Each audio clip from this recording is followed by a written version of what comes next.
Stress. How do we reduce it? Why is it that we are so stressed out all the time? When people come to me with this question, it's a really fun one because there's really two kinds of stress. There's what's called eustress, E-U-S-T-R-E-S-S,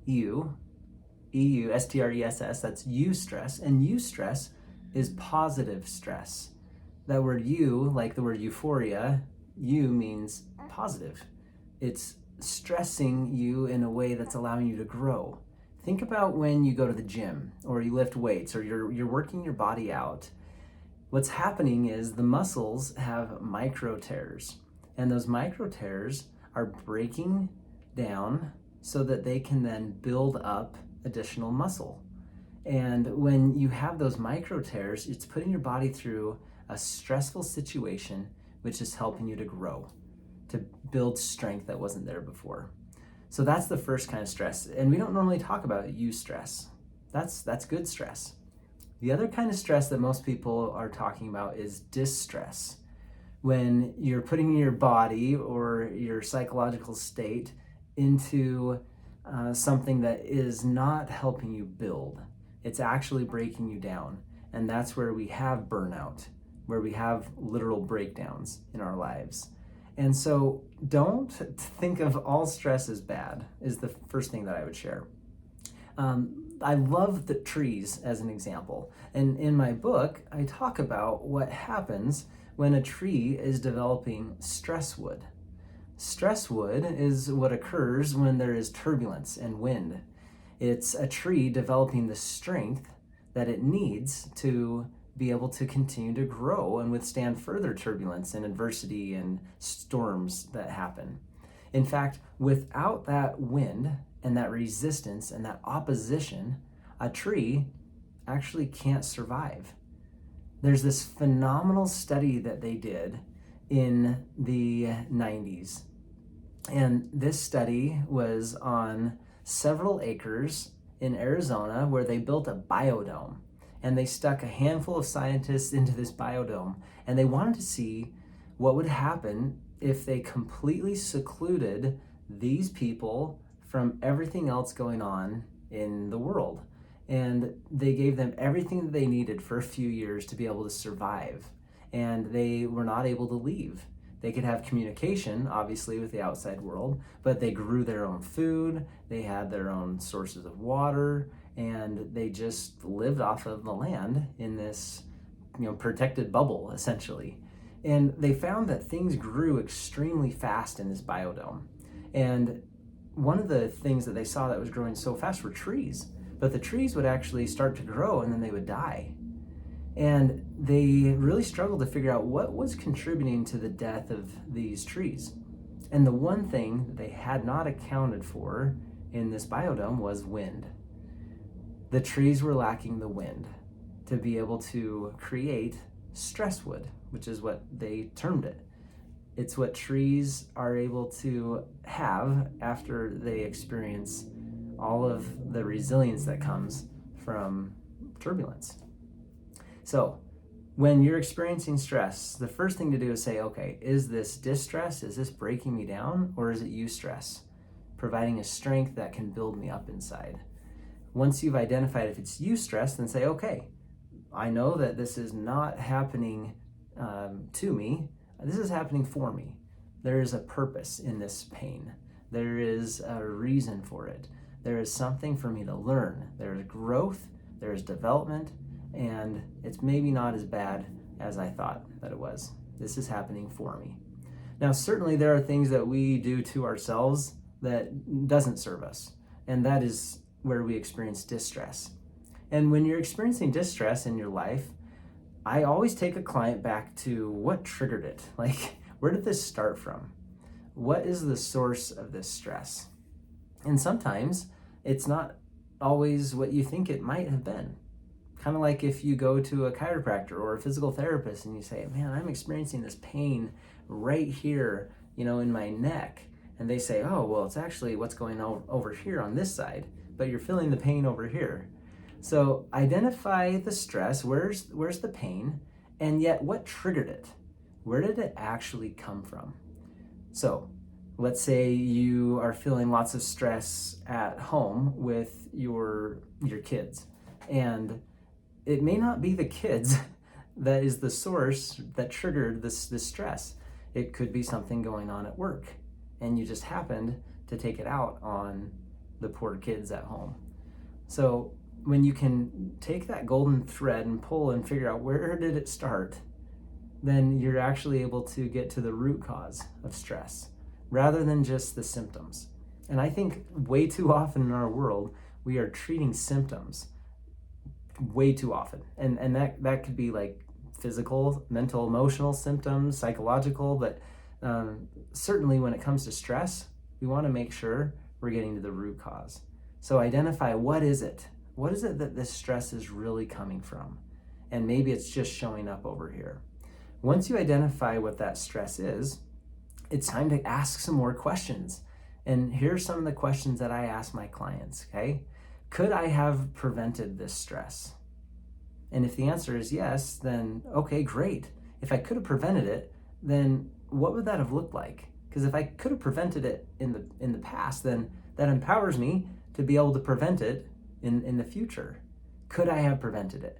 A lot of things we can prevent, and we need to learn from those. If it truly was something you couldn't have prevented, then ask yourself this: what can I do now? I recognize that not all stresses can be eliminated. So once we see that this is something that is just going to kind of be here, what options do I have? This is a perfect time to pick up a whiteboard or a scratch pad and just start brainstorming. I love involving others to help us. Maybe you're an intrinsic processor, and that means that you really process and think through things when you're alone or by yourself. That's great. Some of us are extrinsic processors. We like to bring family, friends, coaches along with us to help brainstorm and think of ideas. This process is powerful because it can come up with new ideas that you may have never thought of before. We too often think of our world as either A or B, black or white. Stephen Covey called this in his book, The Third Alternative, the two alternative world. We either think it's going to be this way or that way, when in reality, there are probably several third alternatives, right? Or fourth or fifth. And that brainstorming process and bringing others along with us to bring ideas that maybe we had never thought about is extremely powerful when we're thinking about the stress that we experience in our life. So you identify whether it's eustress or distress. Is this happening for me? Is it building me up? Or is this truly something that isn't serving me? And what is the actual cause of it? We want to make sure we get to the root cause of that stress. And once we've identified what causes it, then we can ask ourselves, could I have prevented it? Is there something that I need to learn so that I don't, keep running this same old pattern into the future? And once we have those learnings, then that's awesome.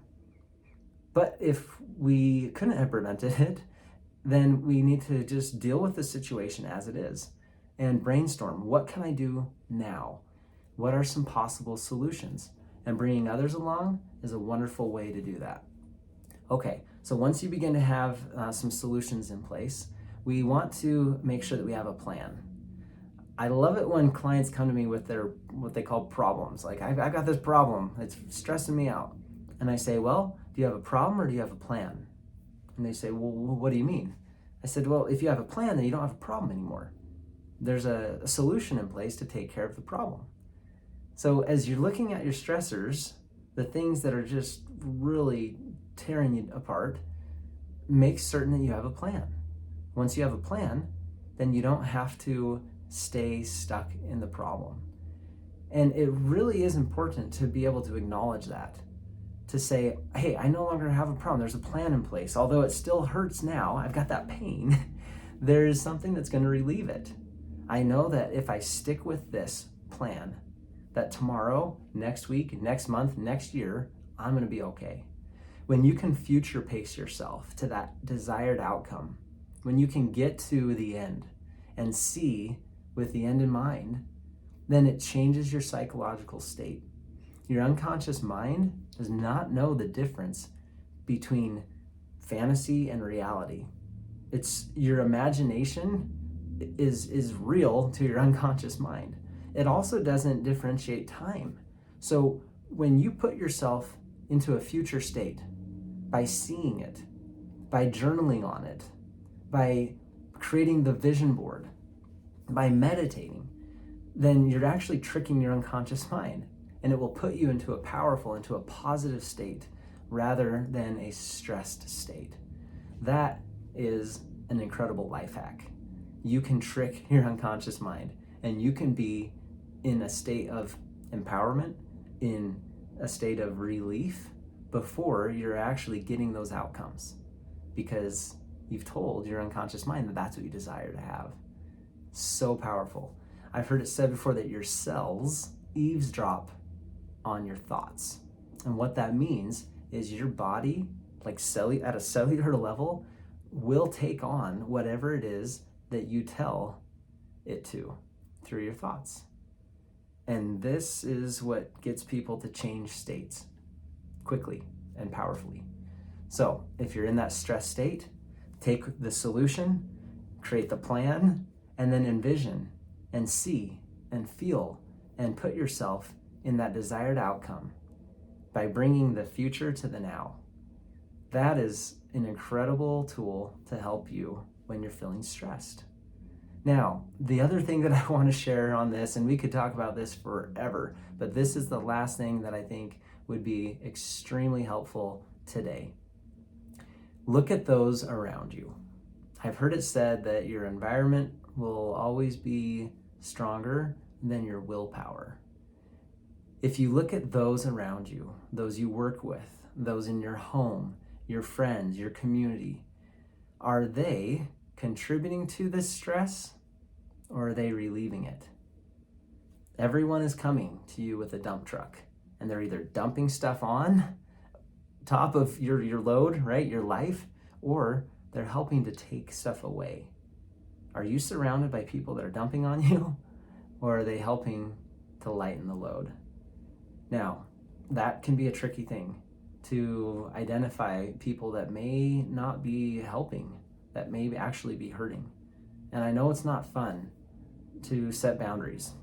And I know it's not fun to end relationships or leave friend groups or certain communities. And yet, it might be essential. It's that pruning process that we go through at the end of fall and we're preparing for winter, or as spring is coming on. We take away branches that no longer allow for there to be light to come in, to give the fruit all the energy that it needs. And if you want a fruitful life and you don't want to feel stressed out and have breakdowns of your branches and losing out on fruitful opportunities, then pruning is a must. Getting rid of the people or the environments that are not supporting you to be the very best version of yourself. Life is challenging, and the turbulence and the wind is enough. We don't need people coming along and pulling at our branches or trying to tear us down when, nature is doing it already. So I trust that you have been able to find something here today to help you as you're struggling with the stresses of life. And if there was something here specifically that spoke to you and you want to share that, please pass this along. You can subscribe below and find many other answers to questions that I get all the time as a coach. I know that you have the strength within you to fulfill all that you desire. It's a strength that is beyond anything that you've been able to find before. And it's calling, and we need you. The world needs all the strength that we can get today.